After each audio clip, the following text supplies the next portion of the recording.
नमस्कार दोस्तों, आप देख रहे हो हमारा YouTube चैनल रुद्रा क्रिएशन। मैं हूं कन्हैया शर्मा।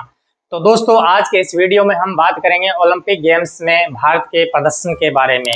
तो सबसे पहले हम बात करते हैं टोक्यो ओलंपिक 2021 के बारे में। तो दोस्तों, टोक्यो ओलंपिक 2021 में भारत ने अपना अब तक का सर्वश्रेष्ठ प्रदर्शन करते हुए 7 पदक हासिल किए। इनमें से 1 गोल्ड, 1 सिल्वर, रजत पदक हासिल किए। तो दोस्तों, इससे पहले भारत का अपना सर्वश्रेष्ठ प्रदर्शन लंदन ओलंपिक्स में था। वहां पे भारत ने 6 पदक हासिल किए। 6 में से 1 स्वर्ण, 1 रजत और 4 कांस्य पदक हासिल किए भारत ने। तो दोस्तों, इसके बाद बहुत से लोगों ने आवाजें उठानी शुरू कर दी। एक पूर्व चीफ जस्टिस ने भी आवाज उठाई कि भारत लगभग 1.5 अरब की जनसंख्या वाला देश और नाम मात्र के पदक। भारत से कहीं ज्यादा छोटे देश यूरोप के बहुत से ऐसे देश हैं, अमेरिकन कॉन्टिनेंट के बहुत से ऐसे देश हैं, ऑस्ट्रेलियन कॉन्टिनेंट के बहुत से ऐसे देश हैं और कैरिबियन द्वीप से भी आने वाले छोटे छोटे देश, वो कहीं ज्यादा हमसे ज्यादा परफॉर्म कर रहे हैं। इसके पीछे क्या वजह है? तो दोस्तों, यही हम वजह जानने की कोशिश कर रहे हैं कि जो अंगुलियां उठा रहे हैं कि इतनी बड़ी पॉपुलेशन होने के बावजूद भी भारत के पदक कम क्यों हैं। तो हम बात करते हैं दोस्तों इस पे।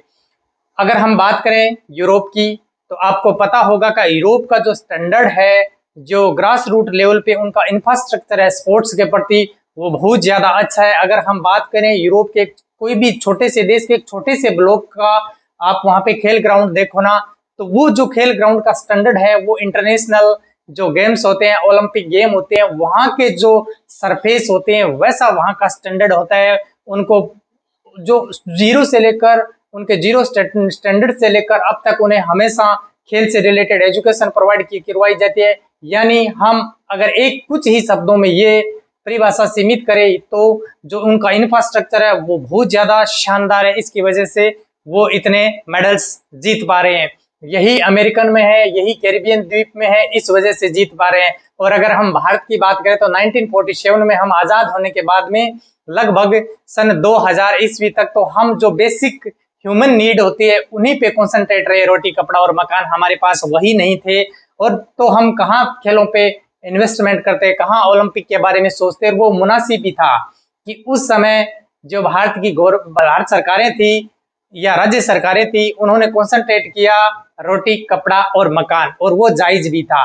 तो वो उन समस्याओं से हम जूझ रहे थे। पहले हमारे पास अनाज की भी कमी हो गई थी, हरित क्रांति लाई, तो हम उन बेसिक चीजों से जूझ रहे थे। तो कहाँ ओलंपिक के बारे में सोचते। तो ये जो लोग कह रहे हैं वो गलत है। हम बेसिक नीड्स पे डिपेंड थे। उसके बाद 91 के बाद एक जो रिवोल्यूशन आती है अपनी इकोनॉमिक में, उसके बाद हम भी शुरू कर दिए। जो जो ओलंपिक में बेस्ट परफॉर्म कर रहे हैं कंट्री, उनकी जो इकोनॉमिक स्टेबिलिटी है वो बड़ी शानदार है। इसकी वजह से वो ज्यादा इन्वेस्टमेंट कर पाते हैं। हमारी इकोनॉमिक स्टेबिलिटी इतनी अच्छी नहीं थी, इस वजह से हम इन्वेस्टमेंट स्पोर्ट्स में नहीं कर पाए। पर लेटर 2000 से 2020 के बीच में अगर बात करें तो हाँ, इनिशियल ब्रेक थ्रू हमें 2000 से मिलना स्टार्ट हो गए थे। 2000 के बाद 2004 और 8 में हमारी जो परफॉर्मेंस थी ओलंपिक में वो धीरे धीरे आगे बढ़ने लगी। और हर शुरुआत जीरो से ही होती है। और अब हमारे कुछ राज्यों में जैसे हरियाणा, पंजाब, वहां पे इंफ्रास्ट्रक्चर बढ़ने लगा तो वहां से रिजल्ट आने लग गए। और अब जो भारत सरकार है और राज्य सरकार है वो भी प्रयासरत है कि हम भी अपने देश में वैसा ही इंफ्रास्ट्रक्चर क्रिएट करें, वैसे ही फैसिलिटी प्लेयर्स को प्रोवाइड करवाएं कि हमारे प्लेयर्स ज्यादा से ज्यादा मेडल जीत पाए।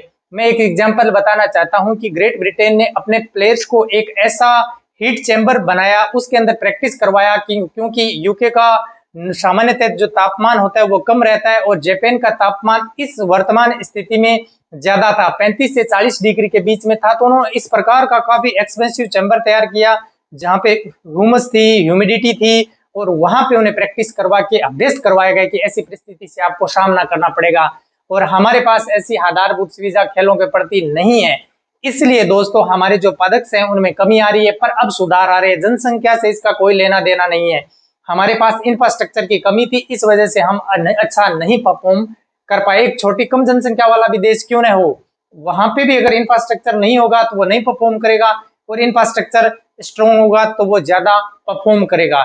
और दोस्तों, दूसरी बात ये निकल के आ रही है कि कुछ ना समझ लोग ये कहते हैं कि यूरोप ऑस्ट्रेलिया, अमेरिका और कैरिबियन द्वीप के जो प्लेयर्स होते हैं उनका वहाँ की जियोग्राफिकल कंडीशन के अनुसार उनका जो फिजिक होता है, जो शरीर की संरचना होती है, वो हमसे कहीं ज्यादा मजबूत होती है। इस वजह से वो लोग ज्यादा मेडल जीत पाते हैं और हम कम जीत पाते हैं, उनका ये कहना है। पर दोस्तों मैं इस थ्योरी का भी खंडन करता हूँ। It's ridiculous. ये कैसे हो सकता है? आपने देखा होगा क्रिकेट के अंदर हम 1983 से पहले इन्हीं देशों से बुरी तरह हारते थे। 1983 के बाद भी 2000 तक हमारी जो परफॉर्मेंस थी, England, Australia, New Zealand, south Africa, उनके तुलना में हमारी परफॉर्मेंस काफी कमजोर थी। और 2000 के बाद में हमने इनमें इन्वेस्टमेंट किया क्रिकेट में, जैसे आईपीएल आया, उसके बाद हमारी परफॉर्मेंस काफी सुधरने लग गई। जो ग्राउंड्स थे और हर खेल फैसिलिटी थी क्रिकेट के रिगार्डिंग हमने इम्प्रूव की, तो आज हमारा रिजल्ट सामने, हमारा वही फिजिक है और वही फिजिक 1983 से पहले था, वही फिजिक अब है। अब हम ऑस्ट्रेलिया, इंग्लैंड, उनको घरों में जाके वहां पे हम हरा रहे हैं और अच्छा प्रदर्शन कर रहे हैं, उनसे कहीं गुना ज्यादा बेहतर कर रहे हैं। क्यों, किस वजह से कर रहे हैं? हमारा फिजिक कमजोर नहीं है इंडियंस का, ऐसा नहीं है।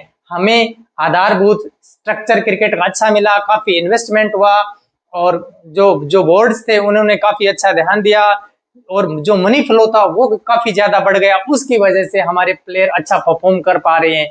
और ऐसा कहें तो हॉकी में हमने 1928 से लेकर 1956 तक लगातार 6 गोल्ड मेडल जीते थे। हमारे उन्हीं प्लेयर, इन्हीं फिजिक्स के साथ उन्होंने भी मेडल जीते थे। उसके बाद क्या हुआ? हमारा डाउनफॉल 1964 और 80 में गोल्ड मेडल, कुल मिलाकर 8 गोल्ड मेडल भारतीय हॉकी ने जीते थे और वो हॉकी का अब तक का सर्वश्रेष्ठ रिकॉर्ड है। उसके बाद क्या होता है कि जो पहले 1980 से पहले जो इवेंट होते थे वो ग्रास के मैदानों पे होते थे। उसके बाद एस्ट्रोटर्फ, सिंथेटिक ट्रैक आ गए, वहां पे हॉकी के मैच होने लगे। और हमारे भारत में तो एस्ट्रोटर्फ का एक भी मैदान नहीं था, हम सिर्फ ग्रास पे प्रैक्टिस करते थे और हमें डायरेक्ट वहां पे ग्राउंड मिलता था एस्ट्रोटर्फ का। तो वहां पे हमारे प्लेयर अपना सामंजस्य कैसे बिता पाते? क्योंकि हमने प्रैक्टिस ही नहीं की उन ग्राउंड्स की, तो हम कैसे वहां पे परफॉर्म कर पाते? इसकी वजह से हमारी परफॉर्मेंस डिक्लाइन होती गई हॉकी के अंदर। और अब हमारे देश में भी एस्ट्रोटर्फ के ग्राउंड है वो बनने लगे, हमारे प्लेयर्स प्रैक्टिस करने लगे। तो अब जो एशियाई खेलों में, चैंपियनशिप में और ओलंपिक में हमारी परफॉर्मेंस दिन प्रतिदिन सुधरती जा रही है। और वो दिन दूर नहीं जो हमारा जो गोल्डन टाइम था 1928 से 1956 के बीच में, वो भी अब जरूर आने वाला है।